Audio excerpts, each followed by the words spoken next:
Hey, sweet peas. My name is Abby. If you are new here, I am the owner of AV Tarot Marketplace, an online tarot store for both new and used oracle and tarot cards.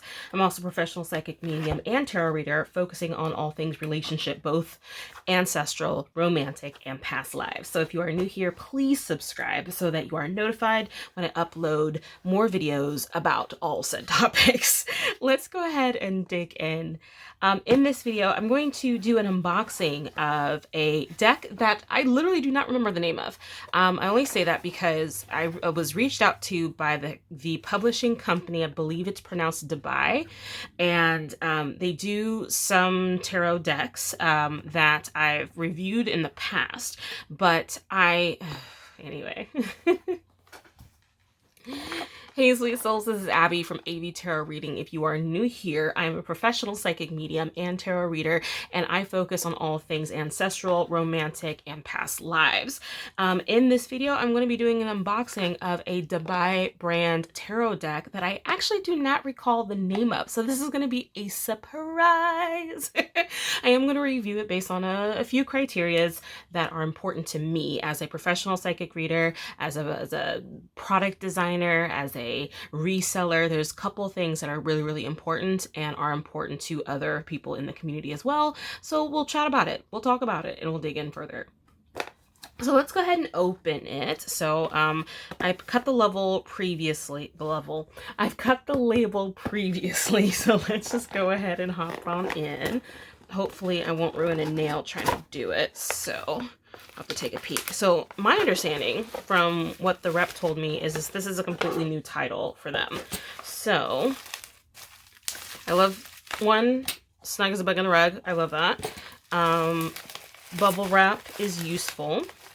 I will let you know, if you are an indie deck creator, the use of plastic brings the perceived value of a deck down a notch or two. So if you're looking to up the luxury of a particular set of cards that you're trying to get a higher value or higher price point at, avoid packaging that makes noise. It's a psychological thing, so remember that in my packaging design classes.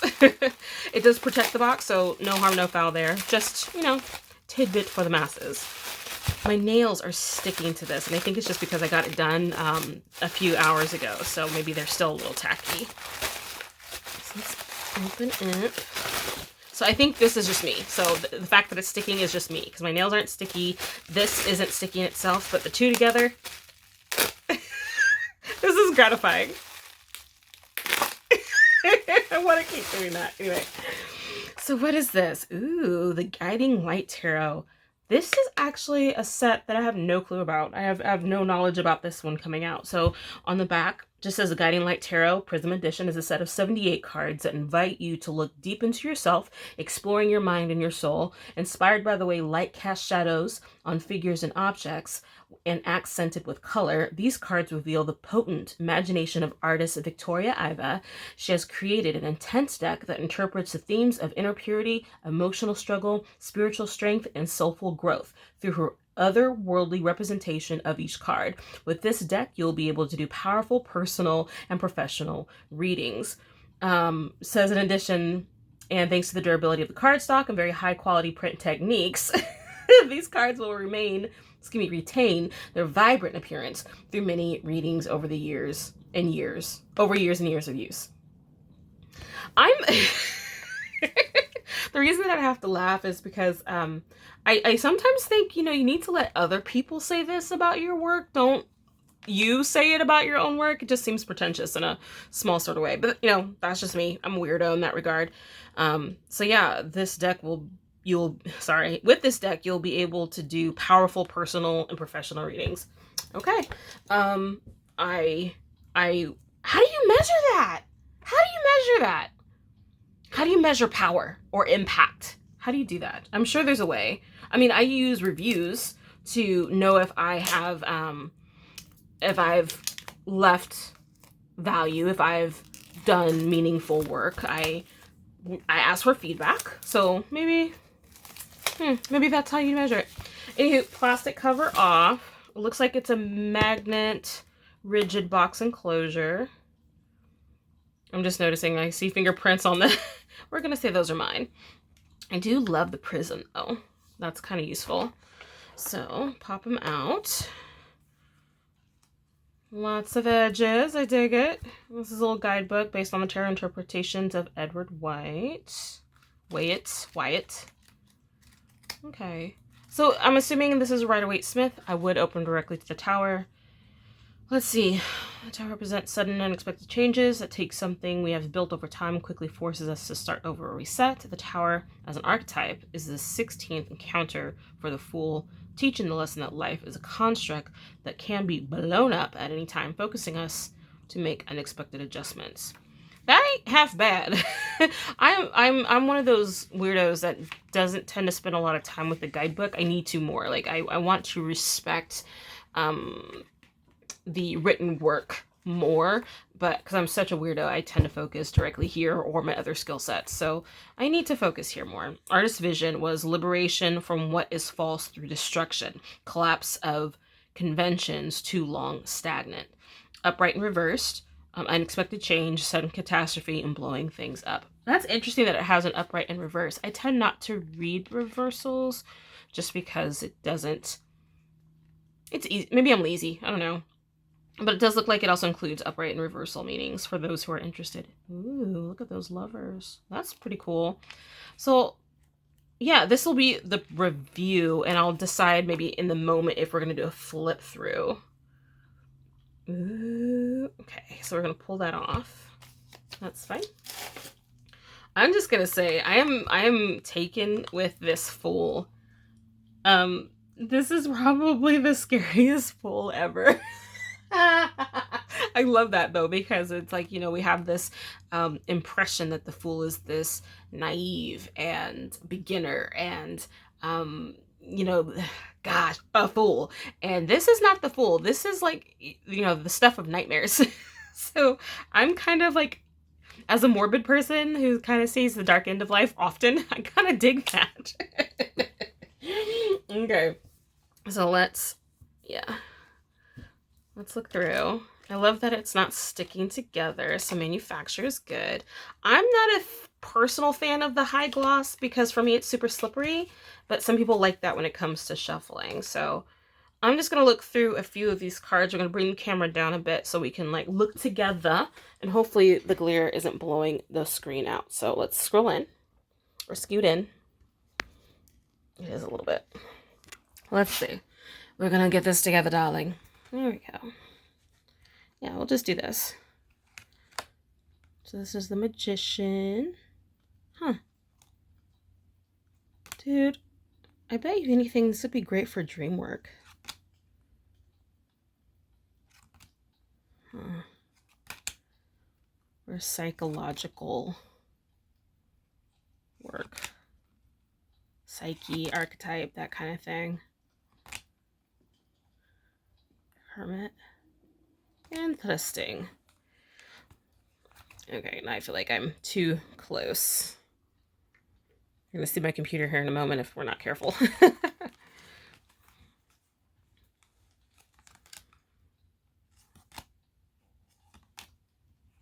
Sorry, well, we are wiggly. I forgot to not mount my camera directly to my desk. The things you learn, darling, the things you learn. There's the Tower. Stay in the hands, please. Again, another reason why I'm not a fan of the gloss. That's just me. I do like that the thickness of the card, it does give the feel of durability. It does give the feel of like, oh, this could totally handle some work. Sometimes the edging comes off, and you know, I tend to not shuffle with my rings on just for that reason, just to kind of save that. Tip, if you don't know, take your rings off before shuffling cards with edges. You won't have to worry about your gilding coming off. Ew, Two of Cups. That's epic. I kind of dig that. Sorry, I was feeling how sticky my nails are. They're not sticky here, but they're sticky there. Three of Cups. Three of Cups. Okay. Ah, you're kind of pippy. Okay. Good to know. So just saying, I like the astrological components to it. I will say I do prefer illustrated pips over just having the cards there. I do happen to know like the traditional meaning of the Eight of Cups, but I love being inspired by the artist's rendition of each cup, and I understand how much time that takes. So no hating on someone who's just like, you know what, that's a lot of freaking work. I'm not gonna do that yet. Do you, honey? Knight of Cups. So I've never learned the shapes, what those mean. So I know like earth, air, fire, what, you know, the elements. I don't know what is what, but I am digging the feel of this Knight of Cups. This actually gives me Knight of Swords vibes because of its airiness. So anyway, this just still feels like worst nightmare kind of thing. Pentacle, so that's Earth, I believe. And see, it's upright or not. Okay. Why are these semi-illustrated? Three of Pentacles. Four of Pentacles. Okay. See, I was getting stuck on that because we just got, you know, illustration, semi-illustration here, and then none here. And so I was trying to like, okay, so I understand the innate meaning of the Five of Pentacles. How is this giving that vibe? I guess you could think of that as the window, but 6. Okay. 7.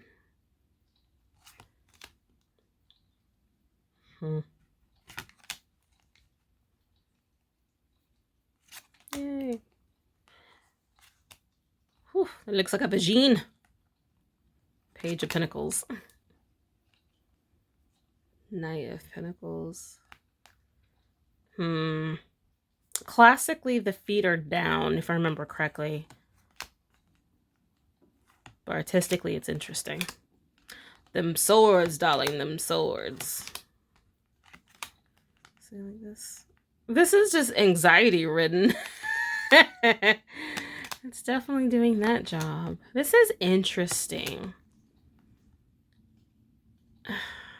8 of... Dude, see, I would not give these its classic meanings. I would give these the feeling that it's giving me by looking at it. And that would kind of give me the permission to kind of reinterpret or reimagine how the Eight of Swords actually works for others. So, I forget what the Eight of Swords are, actually. Oh, hold on. Not the visual. Eight of Swords, accountability, responsibility, that kind of thing. At least that's how I think about it, of cutting yourself free. Except for me, this is like pressure. This is angst. This is, you know, when the heat is on kind of feel. When when you feel like stuff is on the line, this is the card that's kind of representing that to me. And I know that this is supposed to be like, you know, anxieties, things that keep you up at night. Again, this just feels like prison guards and a pressure, and maybe those two can line up, but it still feels a little bit like a reach. But it's like the vibe that this is giving me is totally different than what I would normally get out of like a classic Rider-Waite-Smith, which I kind of dig for its own reason. Like, what is it? That Madhouse Tarot? That one, oh my gosh, I need to get a copy of that back in. Madhouse is such a psychological daydream. It is so weird and unusual, and it just like, if you want to dig into your mental health and maybe scare yourself a little bit, that set of cards, yes please. 10 of Swords. I like that this is not so much like complete annihilation per se, but looks a little bit more like, it almost reminds me of the story of when souls or when people die and their soul is taken away from their physical form. They're often, for instance, and I say hypothetically because, you know, I'm not there yet, they are brought into an area in which they're able to rejuvenate a bit. And this kind of reminds me a little bit of that. So that Page of Swords kind of has that pissed off prince vibe. And see, I just think of this as this like the Harry Potter, what are those? Oh, those things that suck your souls. Oh, I can't remember now. You'll totally have to leave me a comment if you can remember what the name of the ghost in Harry Potter, or the spirit, or the entity, whatever it was, that was like Dementors or something like that. I think it's Dementors. You'll have to totally let me know in the comments below if that's right, and if it's not, then correct me, please. Correct me, please. So these are the wands. It's interesting how high energy this is, but also like equally as sharp as the swords, which I think probably has a point to it, right? See, I prefer these to be illustrated. So this is what, 5 of Wands. I think a 5 of Wands is needless bickering, but this has a little bit more order than needless bickering. Interesting. 7 of Wands. This reminds me of The Lion King. What is it? When the hyenas and Scar have like their parade. Oh my gosh, now I'm gonna have to listen to that. Dude, I love Disney soundtracks a little too much. 9 of Wands. See, this is interesting because I usually think of the 9 of Wands as like that character who is worn out, he's exhausted, he's the wounded warrior, that kind of thing. This guy looks like beast mode. Like, yeah, he went through battle, he went through the battle of all, you know, whatever that was, which is, you know, classically a depiction of speed, fast, swiftness, that kind of thing. And this, like, he will not be beaten. He cannot be beaten because he's a monolith in himself. 10 of Wands. Okay. See, I like the structure of this. And usually the 10 of Wands is sometimes heavy. It's like burdens and responsibilities. This to me feels like mass order. Military. Dude. This might actually... Okay, I think my opinion of this set is getting different. But I'm definitely not looking at it anymore through the lens of the classic Rider-Waite-Smith. So strong encouragement, do not try to apply classic Rider-Waite-Smith imagery to this, because that is not what this is.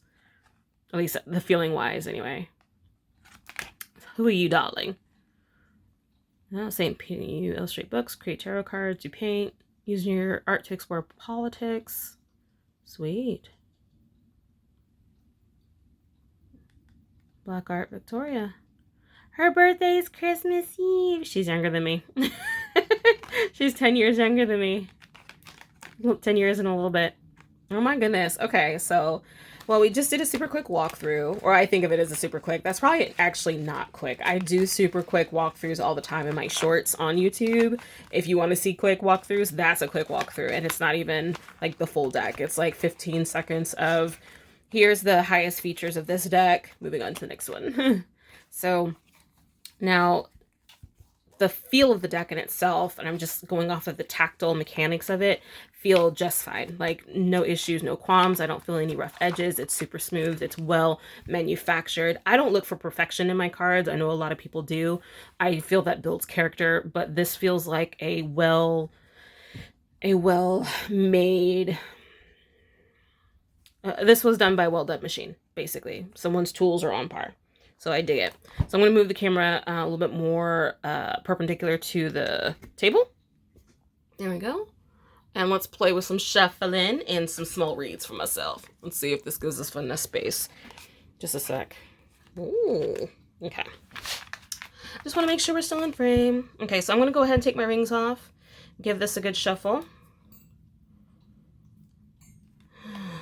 Let's see. So I'm practicing with shuffling overhand. This is how I like to shuffle when shuffling overhand. And I do this for thicker sets of cards. So it shuffles brilliantly. That's useful. Okay.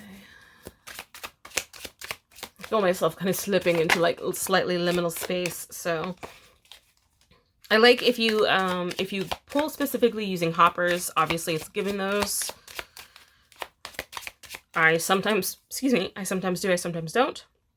I'm going to try just kind of like, I don't know what the name of this is. Not bridging, but like when you just kind of allow them to fall. There you go. Because I don't want to bend them just yet. Let's see. It's not bad.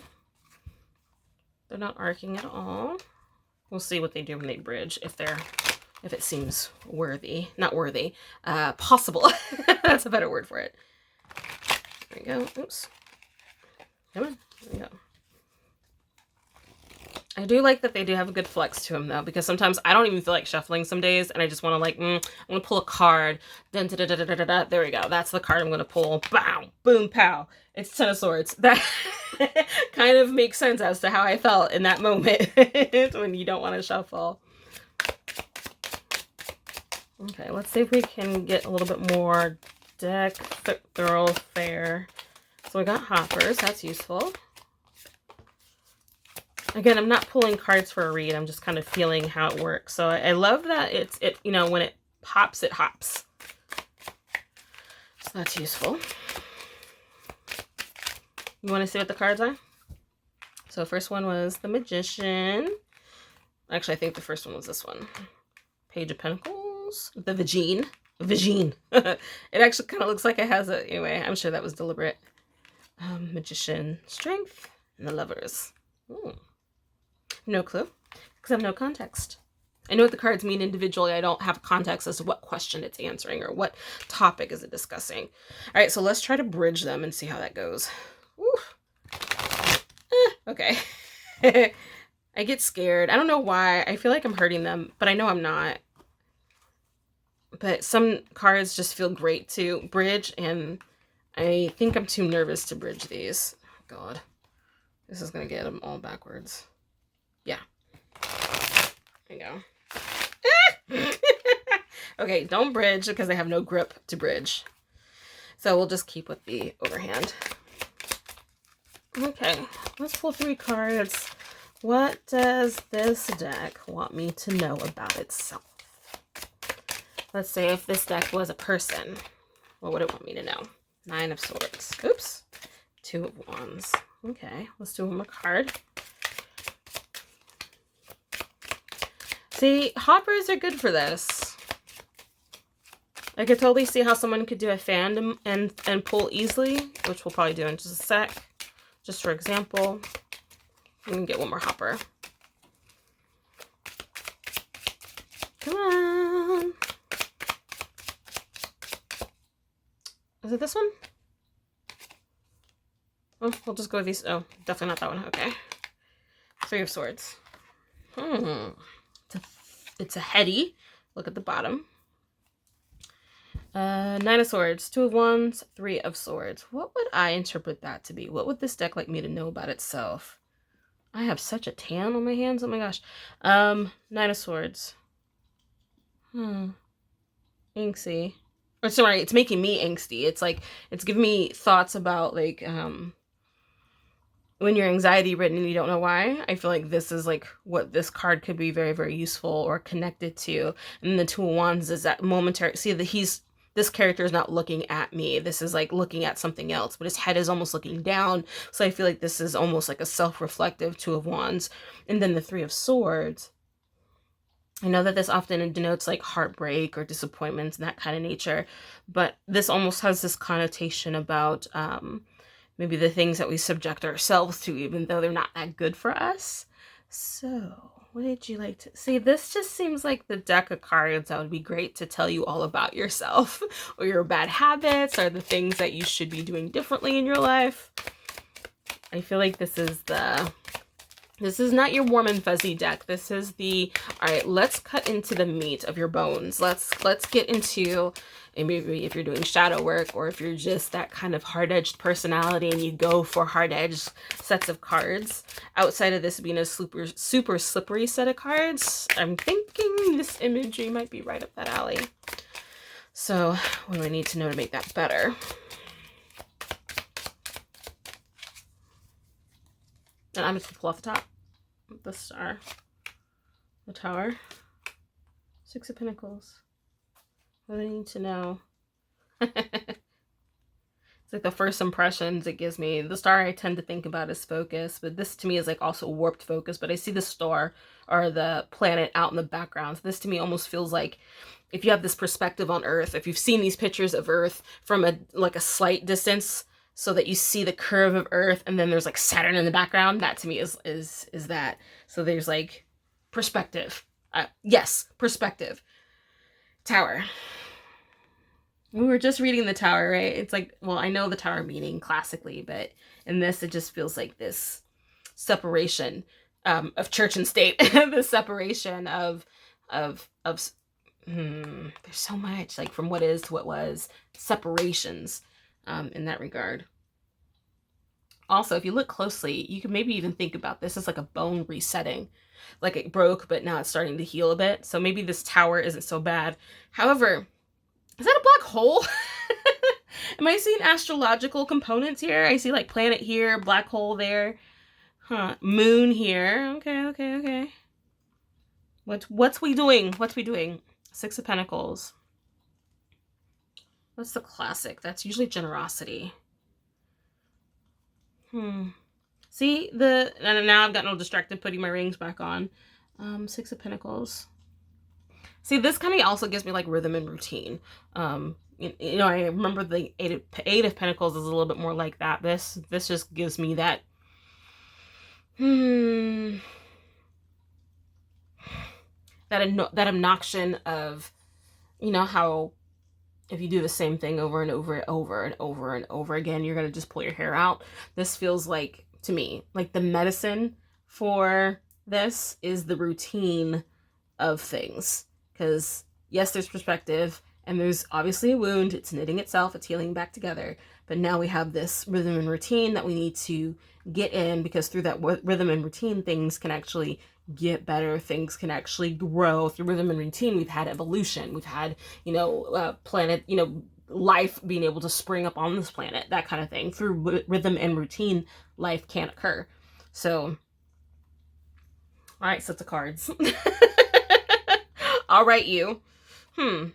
So just to kind of give a super fast snapshot of what this whole experience was, I like this set of cards. And I didn't think I was going to, actually, because the imagery didn't put me off. It was just so left of what I would expect the cards to be.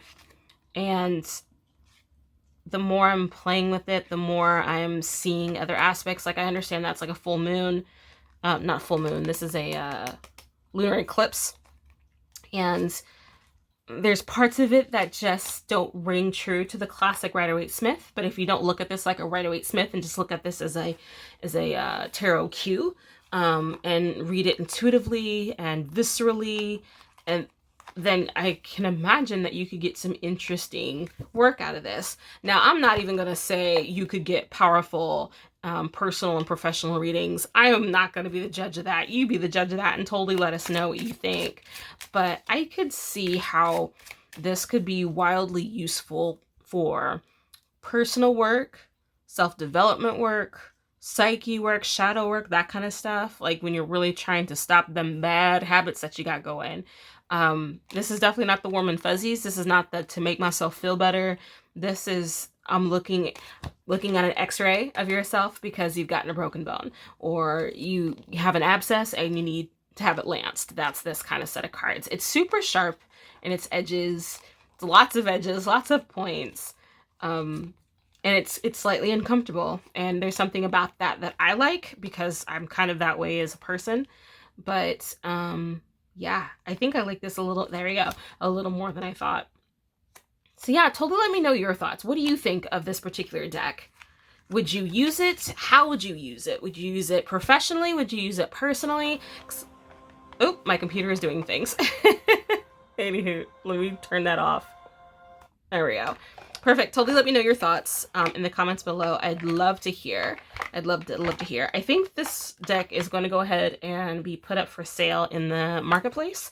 So if you are interested in picking this little guy up, you might be able to catch it. New stuff like this usually goes pretty quickly, so the sooner the better. Yeah. This is different. Definitely different. Alrighty, sweet peas. You take care. Have a great rest of your day.